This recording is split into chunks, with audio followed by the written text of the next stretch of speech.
Hello! Let's get right down to business. For those of you who don't know Friesland or you've never been, we are here, to be precise, in Leeuwarden, the capital of Friesland. That's here. Wij hebben een campagne erin voor het zakelijk toerisme. Dus dat is de markt van congressen, vergaderingen en evenementen. En wij willen eigenlijk mensen zien laten dat die hier van harte welkom binnen.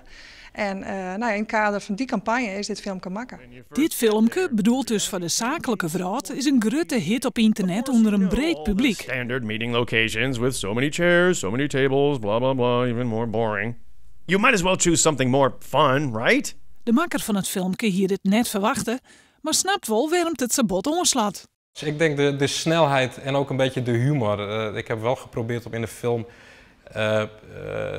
het niet al te serieus neer te zetten. De tongue-in-cheek humor, denk ik.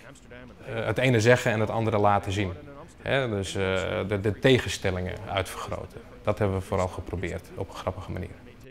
Nou, wij krijgen eens even oors. Ja, het stekt eigenlijk een beetje de draak, maar het is een stukje een bevestiging aan het begin van wat Friesland is. Ik krijg even oors en zo nou en dan moet je gewoon even uit de band springen om op te vallen. En dat hebben we bij deze dien. Nevens Pakan speelt de voice-over ook een grote rol bij het succes van het filmpje.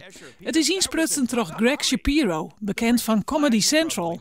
Frisians are quite proud. They've got their national symbol bandied about everywhere. And I mean everywhere. Hij heeft volgens mij wel het juiste sarcasme om dit soort grappige dingen te doen. Caution, do not call Frisian a dialect. That could cost you your life. Well, earlier anyway.